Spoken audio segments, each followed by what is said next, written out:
Binge the full week of The Ray Taylor Show ad-free over at inspireddisorder.com/plus. This is The Ray Taylor Show. Wednesday, new series on Netflix, recently came out, and I was instantly hooked. This, of course, Wednesday being from the Addams family. A show and movies for which I definitely enjoyed. I loved the movies growing up, but don't really have that nostalgic connection to. Maybe if I rewatched them, I would, but didn't really have much a connection to. And in watching this show, wasn't expecting to get as hooked as I was. I put it on just to see what it was about. I'm also not the biggest Tim Burton fan, but for whatever reason, I fell in love with this show. Jenna Ortega playing Wednesday, absolutely amazing. She was great in the newest Scream movie, the reboot, sequel, whatever you want to call it. Great in that movie, but in this movie, she shines as Wednesday, just so amazing. This show, as I said, created by Tim Burton, but it doesn't have the over-the-top, exaggerated style of Tim Burton. Definitely a toned-down Tim Burton, which is my favorite Tim Burton. Big Fish being one of my favorite movies from him, but in general, not the biggest fan. For whatever reason, I mean, there's still movies I love of him. Beetlejuice is great. Batman Returns is great. But it's kind of hit or miss with him, especially in his newest stuff. But was pleasantly surprised in watching this that it is more of a toned down version. It still has that Tim Burton aesthetic. It still has clearly the gothic aesthetic, which is very much the Addams family aesthetic. But also just the performances from these actors, specifically from Jenna Ortega as Wednesday, I loved it. It also has very much the vibe of Harry Potter, which if you are a Harry Potter fan, as am I, if The Prisoner of Azkaban is your favorite Harry Potter movie, which that one is kind of a darker Harry Potter movie, has a bit more of an edge to it, I would say this show in many ways has that type of vibe.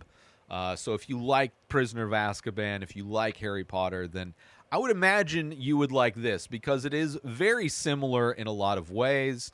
In this, Wednesday is kicked out of her normal high school.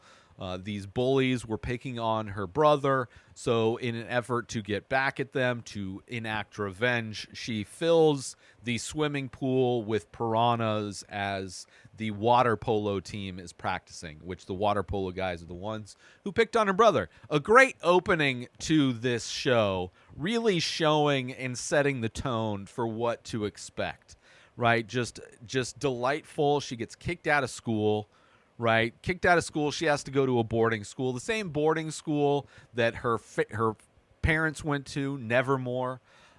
So in a lot of ways, similar to Harry Potter, it is this younger kid away from home on their own. Nevermore is known, this boarding school, for freaks and outcasts and monsters. So it has that fantastical element. Magic kind of exists. They're not necessarily wizards, but people have different abilities and they kind of group up. There's the cliques in the boarding school are based on their kinds of abilities, which I found to be pretty funny. Like the Fangs are the vampires, the furries are the werewolves.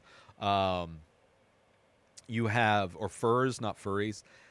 Scales are the sirens, and there are also, I don't know what they're called in this, but it's basically like Medusa, people that have the snake hairdo, turn people into stone. They're called the stoners, which I love that as well. And it also fits the stoners because they wear kind of the beanies that a lot of stoners wear, the oversized beanie, but that's to encapsulate the snakes that are on their head. So that fits perfectly as well. So it gives you that kind of YA, that young adult kind of vibe in a lot of ways that Harry Potter does, and dealing with a lot of the type of subject matter that you would deal with kids in high school, drama, the love interests, all of that kind of thing, fitting in, different cliques, all those kinds of things. But at the heart of this show is a mystery, right? Wednesday wants to is an author. She wants to write a book. She wants to beat Mary Shelley as being the young, kind of beat her record as being younger than Mary Shelley before she wrote Frankenstein. Wednesday is working on a novel, a mystery novel, where main character is kind of the Sherlock Holmes trying to figure things out. And in many ways, Wednesday is that reality of that character.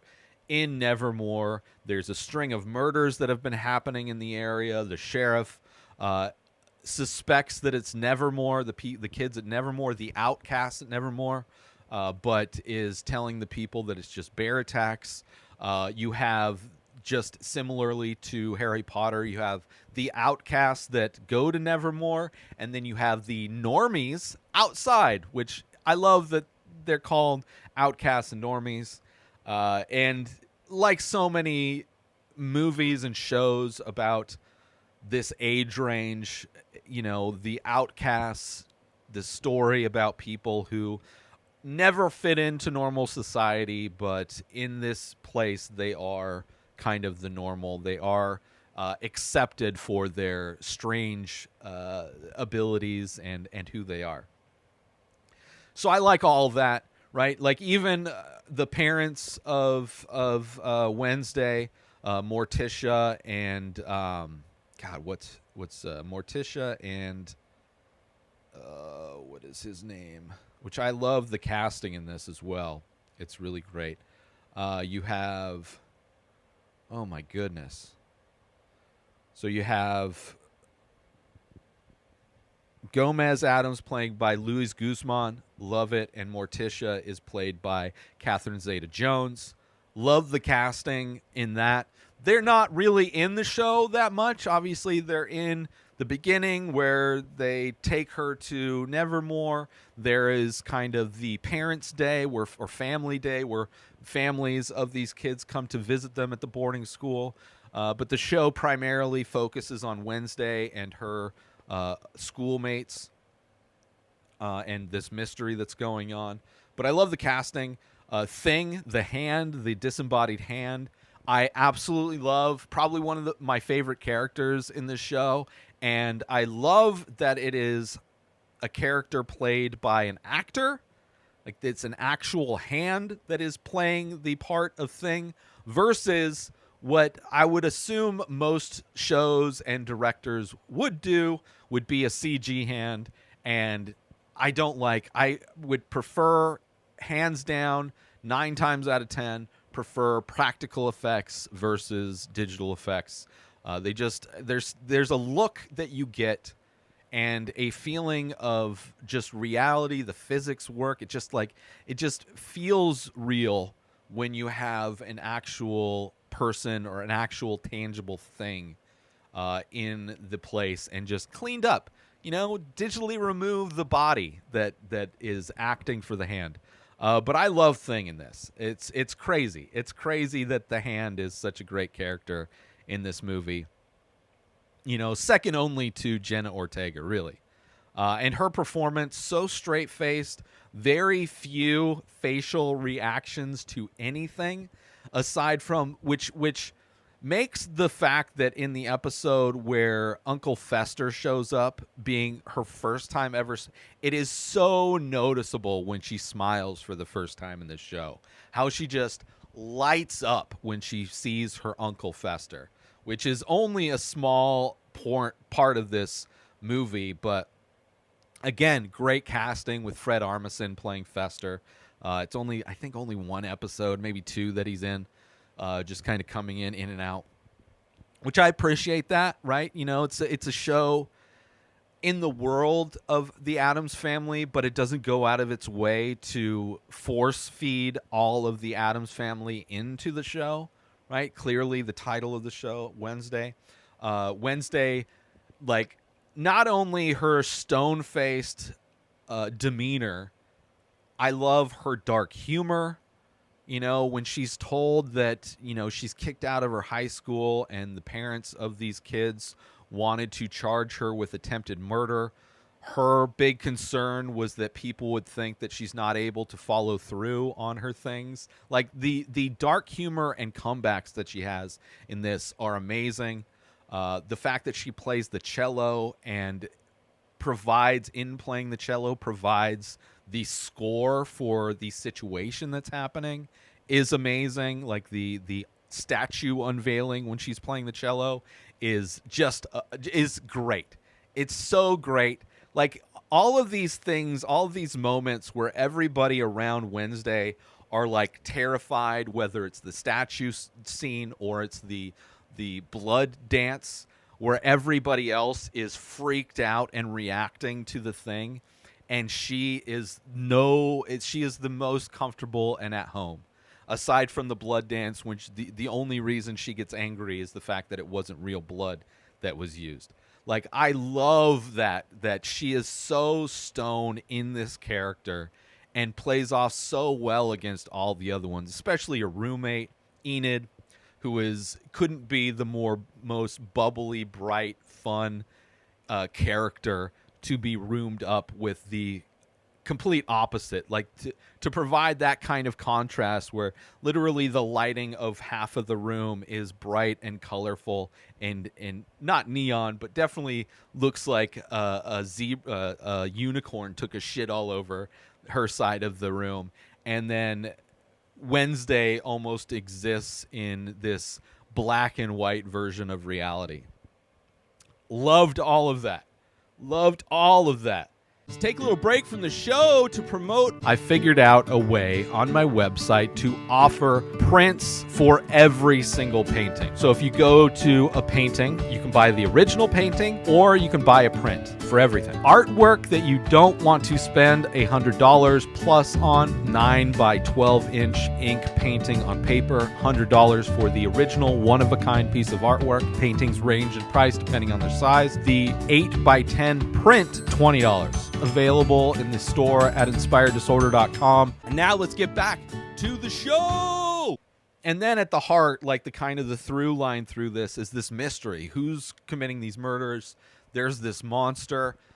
Who the monster is. During like episode 4, I think there's 10 episodes in total. No, there are 8 episodes. So halfway through, right, there's a lot of suspects. Like, you don't know who this monster is. A lot of suspicious characters. I made a prediction while watching it. I was like, I don't know who this is, but it seems like because of these things, it makes sense why it would be this person, despite the show not necessarily pointing at anybody. And it could have been anybody. But I was right with my prediction. Not only... And when you find out, you can see kind of looks similar, clearly much more exaggerated when in the form of the monster. Like, she finds out that it's one of the kids or a human that is turning into this monster.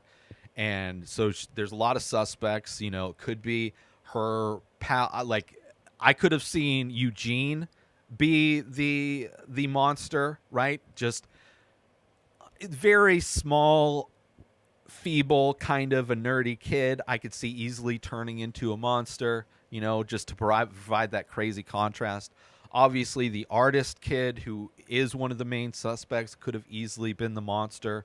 I also thought maybe it was Christina Ricci's character, who plays like the house mom and also a teacher, could have been her as well. But the love interest also makes sense, because not necessarily her love interest, but clearly he has a thing for her, which multiple characters, Xavier kind of does as well. But obviously that would make sense thematically. I mean, so many times the monster ends up being the one that's closest to our protagonist. But also the things that made me think of it were the time where he's trying to mask his scent, because his dad is out with the bloodhounds trying to investigate, and he puts coffee in his pocket, and he tells Wednesday that it's an old hunting trick when he would hunt for deer, right? Use coffee to mask the scent. And in the cave where she finds the claw or the fang, I forget what it is, there's bones. She's like, oh, but it clearly has a taste for venison, right? So there's deer bones in the cave. So, not directly. I mean, she doesn't, but I was like, that could make sense. Also, the assumption that he is a normie, maybe clearly could be, it's just an assumption. We don't know. Obviously, that could exist. So there were a lot of options for this. It could have even been, it could have been Enid, maybe, like she doesn't wolf out. She's a werewolf, but doesn't wolf out. And there's kind of a funny through line with her, subplot with her and her parents kind of, not accepting her as much because she hasn't kind of gone through that transition yet to become a full werewolf. I love it. I love all the characters. I think Enid's great. The very end of this, I mean, tons of comedy. The end of which I'm not going to specifically talk. I maybe get to spoilers at some point. I mean, I guess I spoiled who the monster is. I would assume you've watched this show by this point. So expect mild spoilers. The end, right? Great end to this show as well, but a hilarious moment in this show where it's that thing after like victory, and you see Enid run up to give Wednesday a hug, right? Celebration, everybody's happy, yay, we did it. Goes and the constant stone face that Wednesday has, aside from when she sees Uncle Fester, but stone face everywhere else. And there's this hilarious moment where Enid goes to hug Wednesday, and this slow motion Wednesday pushing her away, and the look of disgust that she has on her face is like, why would you do this right now? It's hilarious. Like, so many of her comebacks are hilarious. So many of like just the expressions that she has, these like minute expression changes that she has, which is so detailed in her performance, right? Because she's playing this stone-faced, cold-hearted, just lives like, when she goes to explore the cave, she tells Eugene, it's like, if you hear like wailing and screaming, don't be concerned. I'm just having a good time, right? Like, there's so much of that where it's like so clearly her personality is of the dark nature. And when that happens, that like moment of joy and her utter disgust with what is ostensibly her best friend, Enid, giving her a hug, and her just absolute repulsion of that in like the slow motion moment that you would normally have in a show where like two people running in slow motion through the fields to give each other a hug. It's in so many ways that, but except for Wednesday's not running, and when she gets hugged, it is like the most tragic thing that has ever happened to her. I love that. And the parents sending Thing to be like kind of the spy on her. The way they communicate is through the crystal ball. Like, I love the world that they're creating, right? Not only the Addams Family world, but also the school Nevermore world, the bigger town, and how the town has the theme park Pilgrim world, and how that plays into the story, and how that plays into this monster, and how what ends up happening, how like these prophecies that have been happening, how they kind of come to be. Love all that stuff.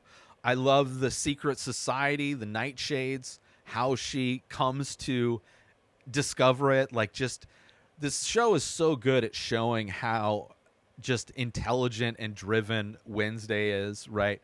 Just a great lead character that it's fun to be on a ride with her, because I mean, she is so devoted and driven to figuring out this mystery that she has no concern using people for her benefit, right? Which also plays into just the type of character she is, kind of this heartless character, only using like very selfish, very much just using and manipulating people for her benefit. And in a lot of cases, some people being used, chewed up, and spit out, getting hurt by her, right? Which completely makes sense, right? She is a force of her own, right? She doesn't care. She will do what she wants, and she like what her goal is and her path is not going to change for anybody. I also love that Riki Lindhome is in this. Huge fan of Garfunkel and Oates.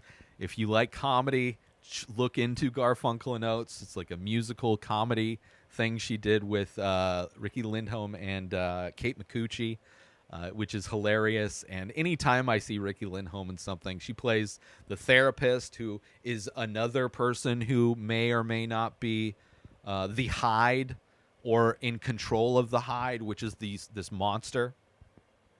But I love the world.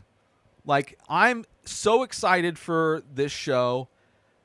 From what I've seen posts is that this has broken the record for number of hours streamed for a American language TV series. So breaking the record of season 4 of Stranger Things, which I love, right? I enjoy Stranger Things. Season 4, there's aspects of season 4 that are difficult. The 11 character, the fact that she has not learned to speak in any other way than the way she speaks is painful to listen to. Doesn't make any sense plot-wise. And, but that's been a fun ride. Definitely that show tied to a lot of nostalgia. This show, not really tied to any nostalgia for me, feels like a fresh take on a property that I'm kind of familiar with, but it was never like a property that I grew up loving necessarily.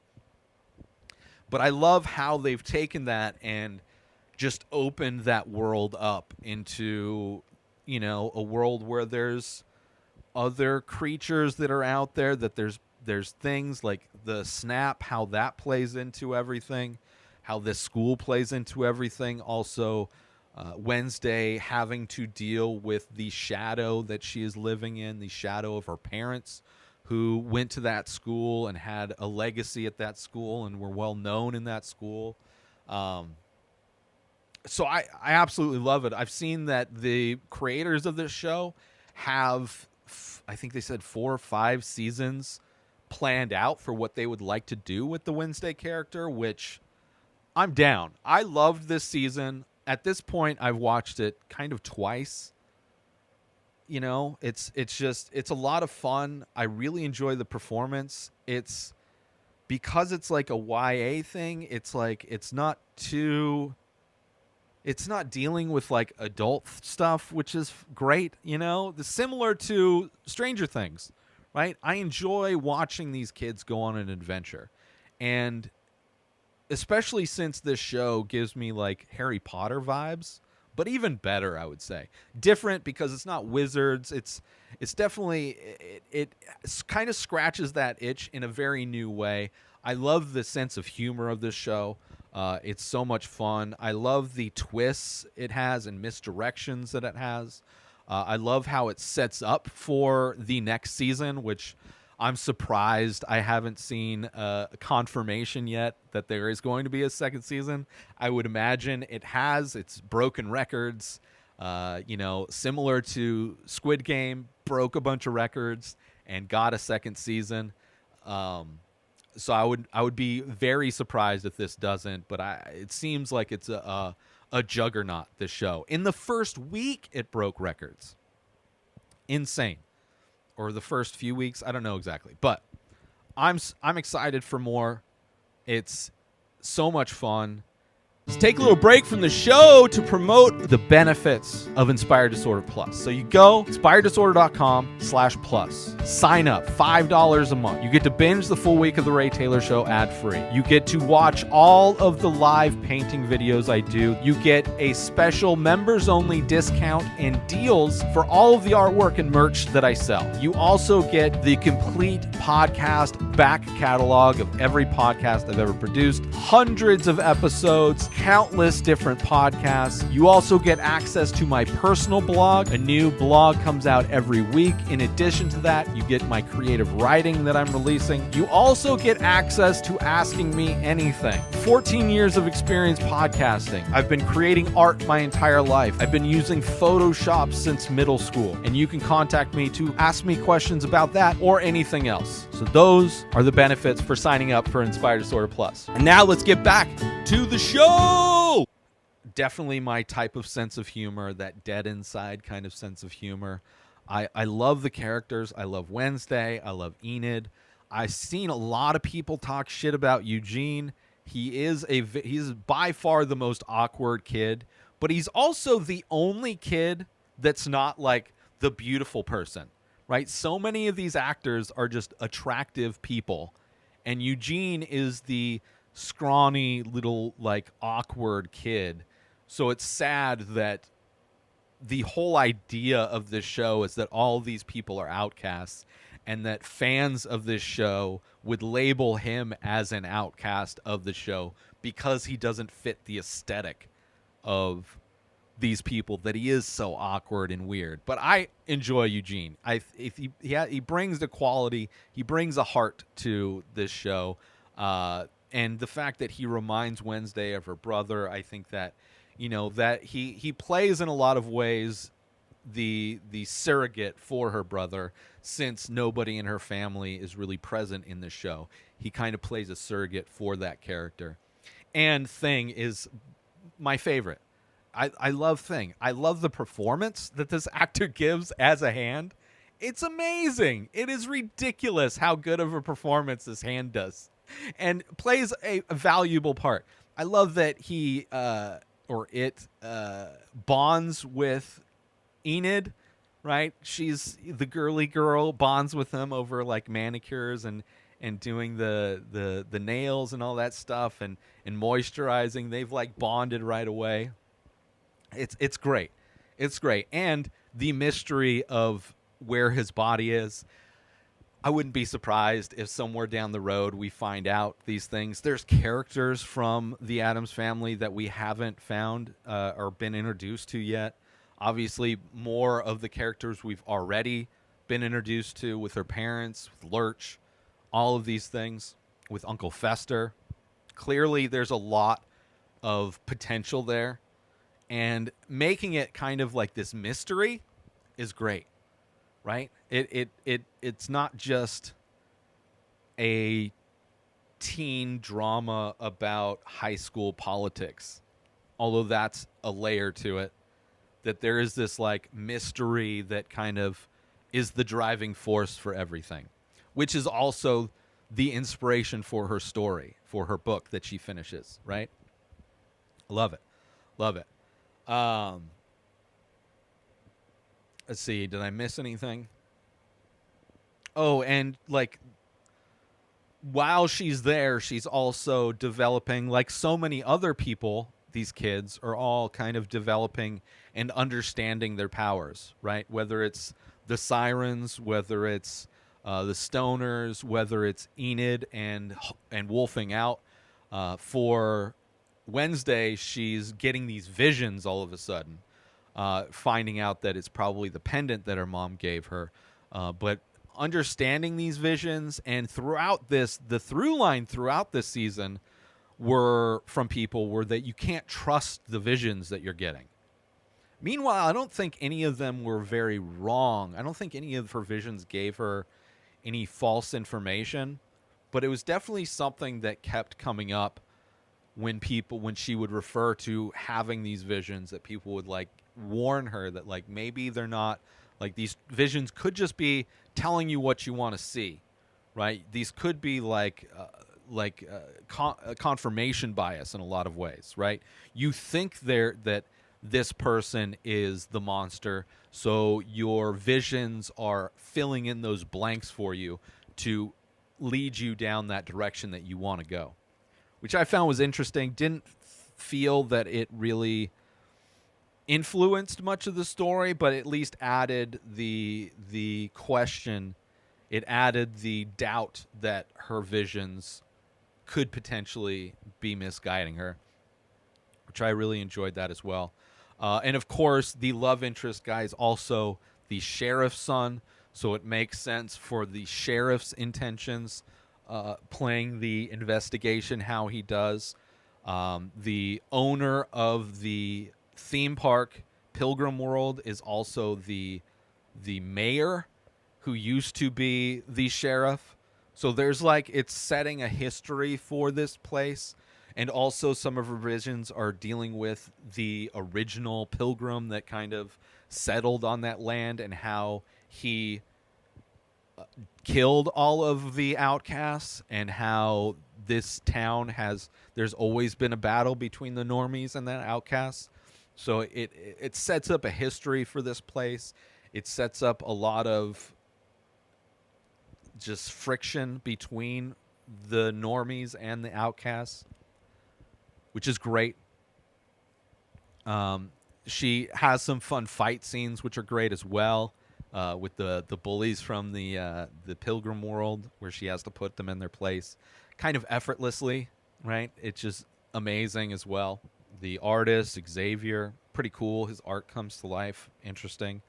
Eugene and his powers with the bees, I enjoyed that as well. And I also, the end, as to be expected, there's unity that happens within the outcasts. There's unity that happens with the people that initially didn't like Wednesday. Like she definitely became accepted accepted by the people at the school towards the end, especially since she uncovered these things. Like, all of the things that she was doing throughout had a reason and got clarity at the end. So I enjoy it. It just feels like everything kind of made sense and had a purpose and really worked out and came together. And of course, Thornhill, Christina Ricci's character, great that the old Wednesday is in this show as a kind of a passing of the torch in some ways, passing the torch of the Wednesday character from the old actress to the new actress, and also her character being like the role that Thornhill plays in this season is great as well. I really did appreciate that.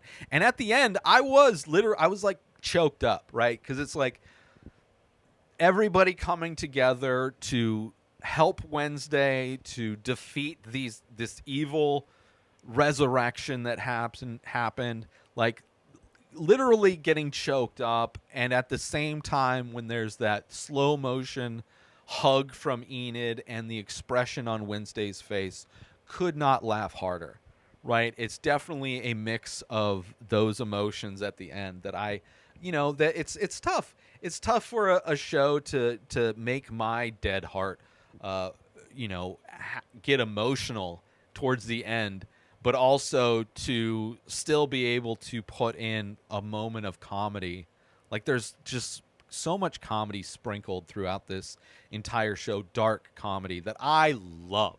I love the comedy of this. So, great show. Excited for season 2 of Wednesday.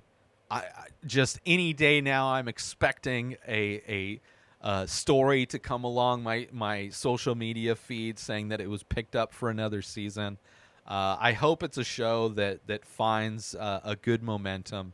And, it would be awesome if this kind of picked up that Stranger Things kind of success, and hopefully it has a better consistency than Stranger Things.